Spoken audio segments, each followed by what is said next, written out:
नमस्कार दोस्तों, मेरा नाम है विनव पांडे और मैं आपका स्वागत करता हूँ अपने इस लेक्चर में। और आज हम बात करेंगे ज्योग्राफी लेसन पे, जो कि आपका पहला टॉपिक है इस ज्योग्राफी में। वो है रिसोर्स एंड डेवलपमेंट। तो आइए जानते हैं रिसोर्स और डेवलपमेंट होता क्या है। रिसोर्स रिसोर्स को हम संसाधन भी कहते हैं हिंदी में। और इसका मतलब ये होता है कि जो भी चीज़ इस प्रकृति में, इस इन्वायरमेंट में जो भी चीज़ अवेलेबल है हमारे यूज़ करने लायक और हमारी ज़रूरतों को वो पूरी कर सकती है, तो उसको हम रिसोर्स कहते हैं। जैसे खाना, वो चीज़ अवेलेबल है, किस जिस चीज़ से आपको बेनिफिट मिले, जिस चीज़ से आपको संतुष्टि मिले, उसे हम रिसोर्स कहते हैं। आइए एक बार डेफिनेशन पे नज़र डाल लेते हैं। Everything available in our environment which can be used to satisfy our need, provided it is technologically accessible, economically feasible and culturally acceptable, can be termed as resource। इसका मतलब क्या हुआ?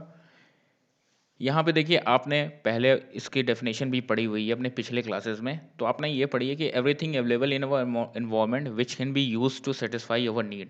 ये तो समझ में आती है कि जो चीज़ हमारे एनवायरनमेंट में अवेलेबल है, जिससे हमारी ज़रूरतें पूरी हो रही हैं, उसको हम रिसोर्स कहते हैं। लेकिन अब देखिए, क्लास 10th में ये 3 term, technologically accessible, economically feasible और कल्चरली एक्सेप्टेबल, ये 3 टर्म और ऐड हो गए हैं। तो इसके बारे में समझते हैं ये होते क्या हैं।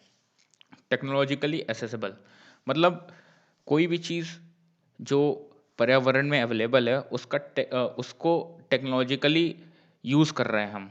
उस संसाधन को हम टेक्नोलॉजिकली थ्रू यूज़ कर रहे हैं, उसको हम कह सकते हैं technologically accessible resource. Economically feasible का मतलब ये हो गया कि कोई भी चीज़, जैसे आप एग्जांपल ले लो जेट का, जो फ्लाइंग जेट होती है, वो है तो चलो ठीक है, वो मानते हैं कि वो बनी हुई हैं हमारे ज़रूरतों को देखते हुए, बट सब कोई उसको अफोर्ड नहीं कर सकता क्योंकि वो बहुत ही कॉस्टली होती है, बहुत ही महंगी होती है। और जैसे आप एग्जांपल ले लो मोबाइल का। मोबाइल आज सबके पास है, तो क्या इकोनॉमिकली feasible है, मतलब वो सस्ते में आ जाती हैं, अवेलेबल हो जाती हैं।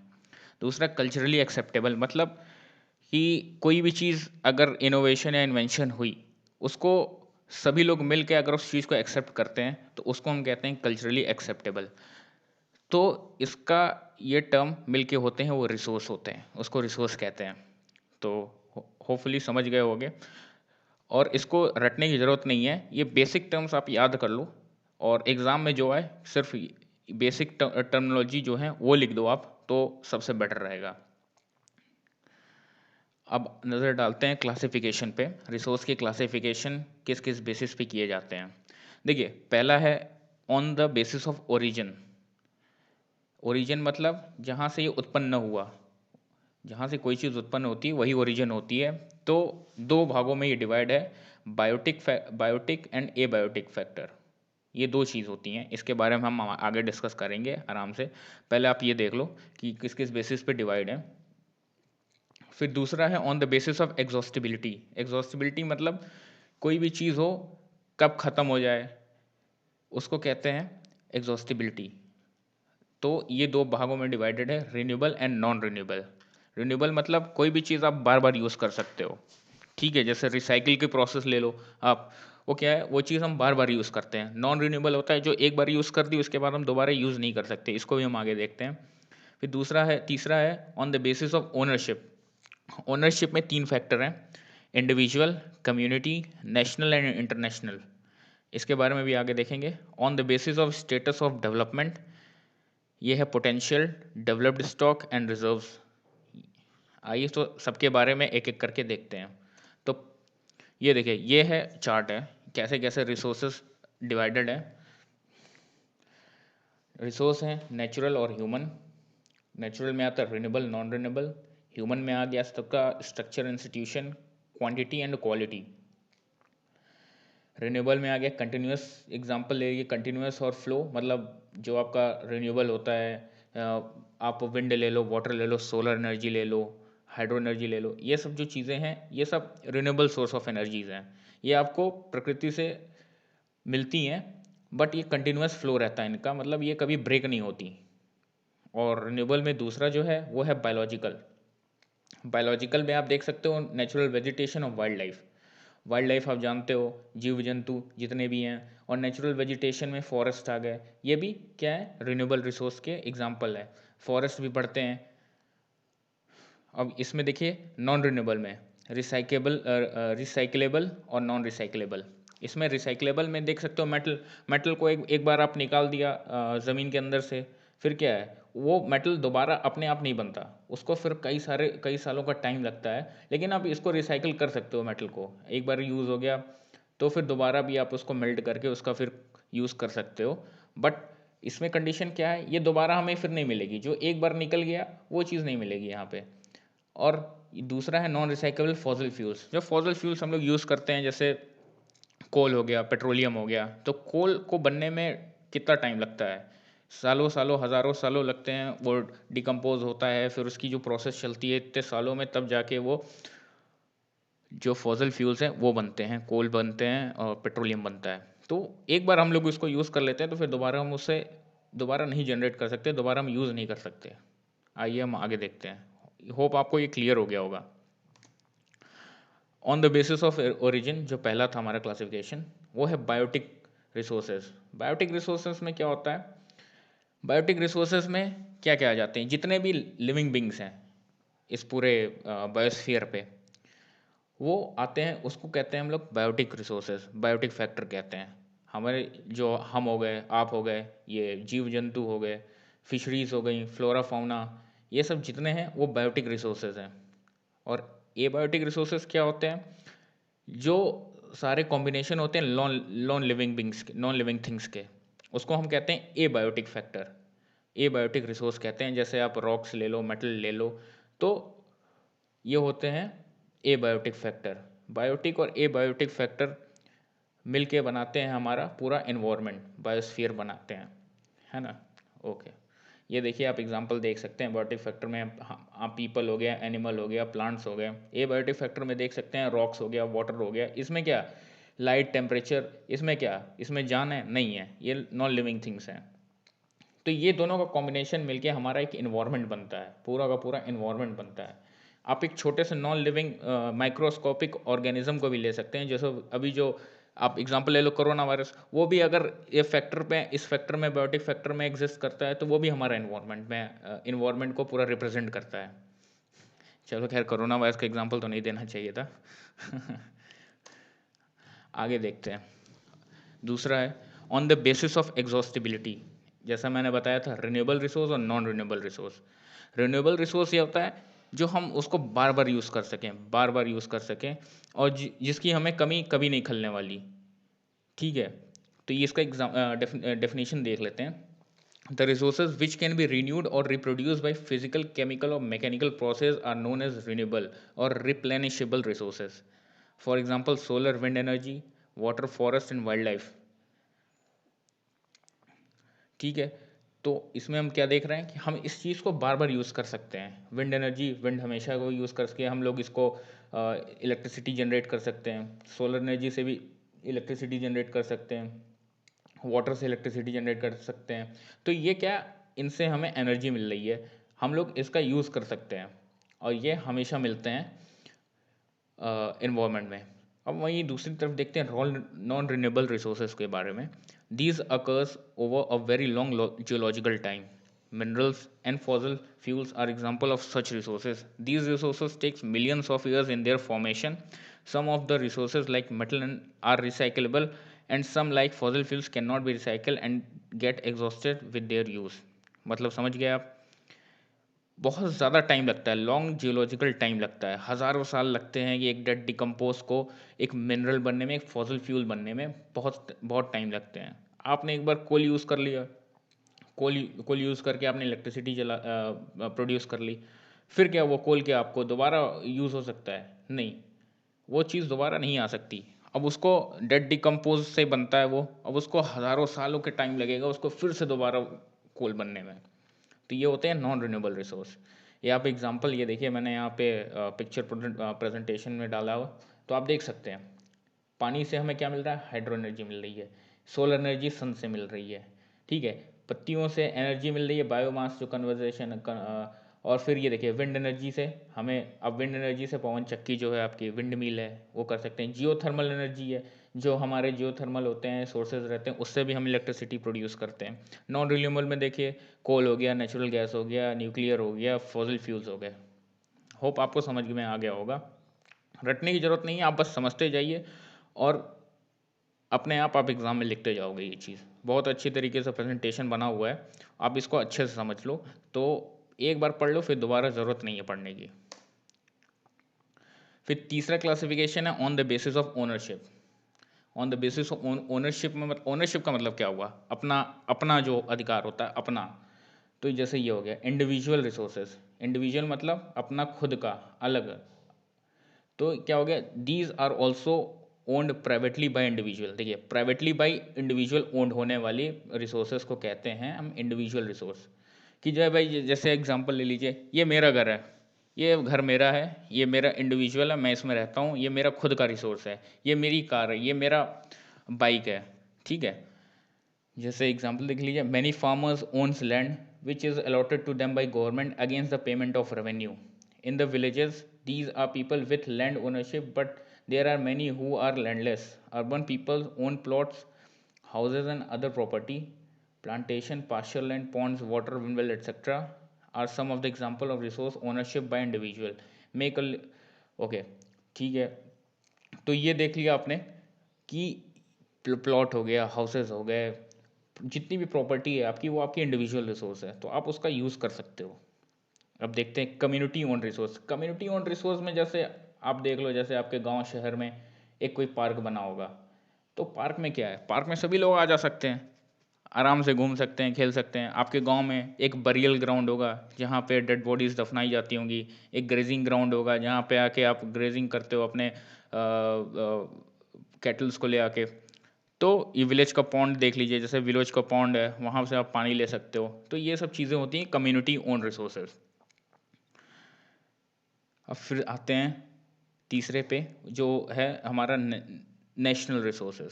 नेशनल रिसोर्सेज क्या होता है, देखिए टेक्निकली टर्म में कहा जाए कि ये जो रिसोर्स हैं वो नेशन पे ही बिलोंग करती हैं सारी की सारी। इसमें क्या है, country has a legal power to acquire even a private property for public goods. देखिए हमारे पास जो इंडिविजुअल रिसोर्स वो तो है ही, बट जो नेशन एंड टेक्निकली उस पर नेशन का अधिकार रहता है। अब जैसे कभी कभी होता है कि रोड के प्रोजेक्ट निकलते हैं, तो वहाँ पे आपका घर बीच में आता है, तो नेशन चाहे मतलब जो गवर्नमेंट चाहे तो वो आपको एक्वायर कर सकती है आपका जो प्रॉपर्टी है, लेकिन जैसे कंपनसेशन वगैरह हो जाता है, लेकिन इनडायरेक्टली वो होता है नेशनल रिसोर्सेज में आते हैं।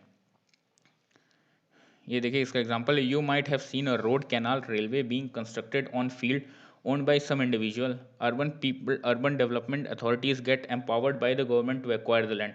मतलब वो लैंड आपसे ले सकते हैं, अगर मान लीजिए कोई प्रोजेक्ट वगैरह पास होता है जो भी है, तो वो लैंड आपसे लेके उस पर आप कंस्ट्रक्शन कर सकते हैं। अब आप जैसे एग्जांपल देख सकते हैं, नेशन के अंदर में आता है जैसे आपकी जितने भी मिनरल्स हैं, वाटर रिसोर्स हैं, फॉरेस्ट, वाइल्ड लाइफ, वो क्या है, नेशन का एक रिसोर्स हुआ वो। वाइल्ड लाइफ सेंचुरीज आप देखते हो, फॉरेस्ट देखते हो, मिनरल्स जहाँ से ओर्स निकलते हैं, कोल्स निकलते हैं, वो क्या गवर्नमेंट ही वो उसको पूरा हैंडल करती है वो सब चीज़ें।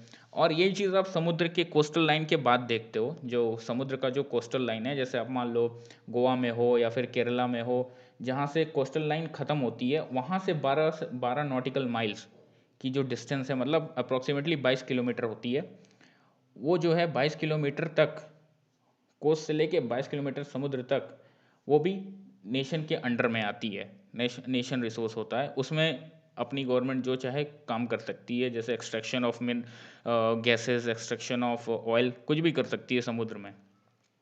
फिर चौथा है वो है इंटरनेशनल रिसोर्स। देखिए अब हर जगह का इंटरनेशनल रिसोर्स में आप देख सकते हो कि एक टर्म यूज़ होता है एक्सक्लूसिव इकोनॉमिक जोन। इसमें क्या होता है कि उस पर पूरे इंटरनेशनल का उस पर हक है कि वो जैसे यूएन होता है, अपना यूएन है, उस पर जैसे आप देख सकते हो। अब मैंने यहाँ पे बताया था आपको कि 12 नॉटिकल माइल्स तक केवल एक नेशन का, भारत का ही उस पर अधिकार है, लेकिन 22 किलोमीटर के बाद से जो 200 नॉटिकल माइल्स होते हैं, 200 नॉटिकल माइल्स जो होते हैं उस पर इंटरनेशनल गवर्नमेंट का अधिकार होता है, जैसे अपने यूएन होते हैं। एक्सक्लूसिव टाइम जोन जो है वो है 200 नॉटिकल माइल्स का, तो वो इंटरनेशनल है, उस पर फिर कोई अलग से देश जाके फिर कुछ उस पर काम नहीं कर सकता। तो होप आप ये समझ गए होंगे बेस्ड ऑन ओनरशिप कि क्या क्या होते हैं इंडिविजुअल, कम्युनिटी, नेशन और इंटरनेशनल रिसोर्सेज। आगे बढ़ते हैं। फिर आप चौथा था on the basis of status of development. इसमें आप देखते हैं पोटेंशियल रिसोर्स, पहला है potential resource, the resources which are found in a region but have not been utilize. For example in the western part of India, particularly Rajasthan and Gujarat has enormous potential for the development of wind and solar energy, but so far these have not been developed properly। इसका मतलब क्या हुआ, potential जैसा हम example ले लेते हैं, जैसे अब क्लास में एक बच्चा रहता है, हम लोग कहते हैं कि यार इसके अंदर बहुत अच्छा पोटेंशियल है इस बंदे के अंदर, लेकिन करना नहीं चाहता। तो वही कुछ मैं इसमें रिफ्लेक्ट करता हूँ कि जो रिसोर्सेज हैं अपने पास प्रेजेंट हैं, लेकिन अभी तक उसका यूटिलाइज हम कर नहीं पाए हैं पूरी तरीके से। जैसे अपना एग्जांपल दिया है राजस्थान और गुजरात के साइड में, उधर एनॉर्मस विंड और सोलर एनर्जीज हैं, लेकिन अब तो फिलहाल काफ़ी जगह पे धीरे धीरे सेटअप हो रहे हैं, जो विंड मिल्स वगैरह हैं जिससे इलेक्ट्रिसिटी जनरेट होती है, सोलर पैनल्स वगैरह लग रहे हैं। तो काफ़ी जगह पे काम चल रहा है, बट अभी भी बहुत सारे एरियाज़ हैं जहाँ पे ये काम होना बचा है। तो अभी तक हम लोग इस चीज़ को फॉलो नहीं कर रहे हैं। दूसरा है इसमें डेवलप्ड रिसोर्स। डेवलप्ड रिसोर्स में क्या है, resources which are surveyed and their quality and quantity have been determined for utilization. The development of resource depend on technology as well as their feasibility. देखिए, resources which are surveyed and their quality and quantity have been determined for utilization, उसका हम सर्वे कर चुके हैं, जो भी resources वहाँ पे प्रेजेंट हैं उसका हम सर्वे कर चुके हैं और उसका हम यूटिलाइज भी कर रहे हैं। ठीक है, जो पर्टिकुलर टेक्नोलॉजी है उसको हम यूज़ करके वहाँ से एक्सट्रैक्ट कर रहे हैं अपनी एनर्जी, जैसे विंड विंड मिल लगा दिया, सोलर एनर्जी लगा दिया, तो वो सब आते हैं डेवलप्ड रिसोर्सेज में। स्टॉक क्या होता है, स्टॉक पे आते हैं। Materials in the environment which have the potential to satisfy human need, but human beings do not have the appropriate technology to access this। इसका मतलब क्या हुआ कि स्टॉक मतलब क्या हुआ, हमारे पास इतना माल स्टॉक में रहता है ना। तो वैसे ही इसमें है कि जो रिसोर्सेज हैं, एनर्जी रिसोर्सेज हैं, वो चीज़ें स्टॉक में हैं हमारे पास, लेकिन अभी हमारे पास ऐसी कोई टेक्नोलॉजी नहीं आई है कि उस चीज़ को हम निकाल सकें। जैसे आप एग्जांपल लेते हो, ये वाटर का एग्जांपल लिया है, इसमें क्या है, कंपाउंड ऑफ टू गैसेज है, हाइड्रोजन ऑक्सीजन है। ठीक है, hydrogen can be used as a rich resource source of energy. Hydrogen हम जानते हैं कि रिच रिसोर्स है एनर्जी का, बट क्या हम उसे एक्सट्रैक्ट कर सकते हैं, पानी में से आप हाइड्रोजन निकाल सकते हो बड़े स्केल पे? नहीं, ऐसा पॉसिबल नहीं है। तो ये चीज़ होता है स्टॉक में, हमारे पास हाइड्रोजन है, ऑक्सीजन है, लेकिन हम उस पर्टिकुलर चीज़ को उसमें से निकाल नहीं सकते, क्योंकि हमारे पास टेक्नोलॉजी की कमी है, हमारे पास टेक्नोलॉजी है ही नहीं, वो अभी तक कोई डेवलप ही नहीं हुई। तो वो इसको कहते हैं स्टॉक। चौथा है reserve, are the subset of the stock which can be put into use with the help of existing technical know-how, but their use has not been started। These can be used for meeting of future requirement। ठीक है, reserve में क्या है, जैसे हमारे reserve रहते हैं, तो हमारे पास हैं ये चीज़ें हैं, स्टॉक में हैं, और इसको हम एग्जिस्टिंग टेक्निकल नॉलेज से हम लोग कर सकते हैं, लेकिन अभी इस पे काम हमने शुरू नहीं किया है। अभी हम चाहे इसको हम ये भी कह सकते हैं कि चलो ठीक है, ये फर्दर जैसे नदी पे बांध बनानी है हमको, है ना, लेकिन ये है कि हम वहाँ से इलेक्ट्रिसिटी निकाल सकते हैं, बट अभी उस पर काम चालू नहीं हुआ। तो हमारे पास क्या हुआ, वो रिजर्व है कि इन फ्यूचर भी अगर हम चाहें तो वो काम आगे कर सकते हैं, कि हमें अगर भारत में अगर इलेक्ट्रिसिटी की कमी हुई तो हाँ चलो यहाँ पे गए, इस नदी पे गए, गंगा नदी पे गए, वहाँ पे बांध बनाई और वहाँ पे काम चालू कर दिया, हाइड्रो इलेक्ट्रिसिटी का प्रोजेक्ट चालू कर दिया।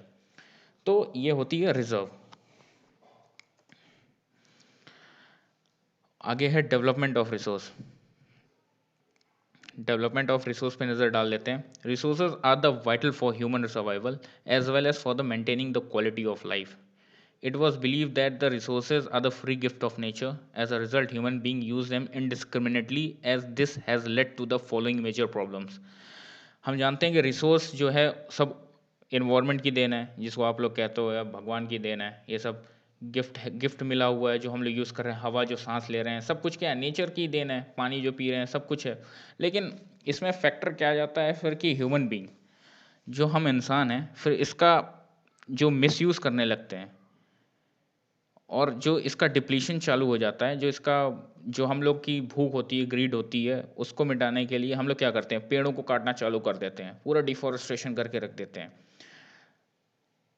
तो ये सब जो चीज़ें हैं, वो चीज़ नहीं होनी चाहिए। हमें जो रिसोर्सेज हैं उसको बचा के रखनी चाहिए, ठीक है। ये देखिए, जैसे मैंने बताया कि depletion of resources for satisfying the greed of few individual, अपनी भूख के लिए, अपनी ग्रीड के लिए जो यूज़ करते हैं। Accumulation of resources in few hand which in turn divide the society into two segment and have nots of rich and poor. ये तो चलिए, ये वही हुआ, अगर हम ये रिसोर्स यूज़ कर रहे हैं तो फिर रिच और पुअर में भी डिफरेंसेस ज़्यादा बढ़ेंगे। तो ये सब चीज़ें हैं। Indiscrimination exploitation of resources has led to the global ecological crisis such as global warming, ozone layer depletion, environmental pollution and land degradation। देखिए, एक्सप्लॉइट करोगे आप अगर रिसोर्सेज को, तो फिर अगर आप नेचर को डिस्ट्रॉय करोगे तो नेचर आपको भी वापस उल्टा कुछ ना कुछ नेचुरल डिजास्टर के टाइम इस टाइप का कुछ ना कुछ वापस ज़रूर करेगी। तो क्या होता है, जैसे डिफॉरेस्टेशन वगैरह करते हैं हम लोग, तो क्या होता है, ग्लोबल वार्मिंग बढ़ेगी, ओजोन लेयर का जो डिप्लीशन है, इन्वायरमेंटल पॉल्यूशन है और लैंड डिग्रेडेशन है, ये सब चीज़ें बहुत तेज़ी से चालू होने लगेगी। जो आप देखते हो प्राकृतिक आपदा आने लगती हैं और ये सब होने लगती है, तो क्या है। अच्छा, मैं आप लोगों से एक क्वेश्चन पूछता हूँ, ये मुझे इन चीज़ों टर्म के बारे में कमेंट सेक्शन में जल्दी जल्दी बताना आप सभी लोग। Global warming, ozone layer depletion, environmental pollution और लैंड डिग्रेडेशन, इस ये क्या होते हैं। एक बस डेफिनेशन लिख देना, मैं समझ जाऊँगा। अगर नहीं पता है तो फिर मैं नेक्स्ट लेक्चर में ये आपको बताऊँगा ये होते क्या हैं। और फर्दर आप जानना चाहो अपने सिलेबस से हट के, तो मैं इसके बारे में पूरा एलोबरेट कर सकता हूँ कि ये होते कैसे-कैसे हैं, इसकी प्रोसेस क्या-क्या है। ये खैर एनवायरनमेंट एंड इकोलॉजी का चैप्टर में हम घुस जाएँगे, लेकिन अगर आपको चाहिए नॉलेज तो मैं बता सकता हूँ। फिर एक टर्म यूज़ होता है sustainable development, sustainable economic development. ये टर्म बहुत इंपॉर्टेंट है आपके एग्ज़ाम पॉइंट ऑफ व्यू से। इसको आप जान लीजिए होता क्या है सस्टेनेबल डेवलपमेंट।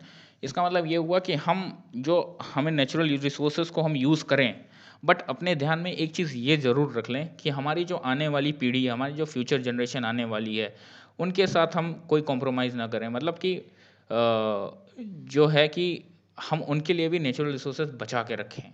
नहीं तो फिर वही हुआ, हमारे आने वाले जो बच्चे हैं, हमारे आने वाली जो पीढ़ी है, कहेंगे दादाजी पापा ने तो सारे नेचुरल रिसोर्सेज यूज़ कर दिया, अब हमें देखो अंधेरे में बैठा दिया। तो ये चीज़ नहीं होनी चाहिए। तो ये है sustainable development, means development should take place without damaging the environment and development in the present should not compromise the needs of the future generation. मतलब डैमेज नहीं हो एनवायरनमेंट को। ऐसा देखो, ऐसा करोगे ठीक है, आप रिसोर्सेज निकाल लो, एक्सट्रैक्शन कर रहे हो, लेकिन ये देखो कि किस हद तक निकाल लो कि एनवायरनमेंट डैमेज ना हो, ठीक है। और अपने फ्यूचर जनरेशन को भी देखते हुए करो। तो ये टर्म थोड़ा इंपॉर्टेंट है, इसको आपको रट लेना, इसके डेफिनेशन क्या है समझ लो, सबसे अच्छी बात है।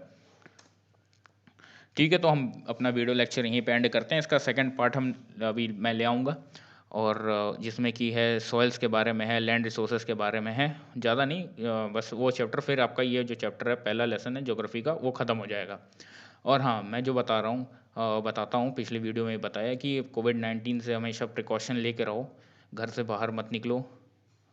घर से निकलो भी बाहर सामान लेने, तो चेहरे पे मास्क लगाओ, प्रॉपर सैनिटाइज करो अपने आप को, सब कुछ करो, है ना। और बच के रहो, सबसे बड़ी बात है बच के रहो। तो ठीक है, इस एंड पे मैं वीडियो लेक्चर अपना एंड करता हूँ। आशा करता हूँ आपको समझ में आया होगा, और जो कुछ भी डाउट्स हैं वो आप मुझे कमेंट सेक्शन में पूछ सकते हो, ठीक है।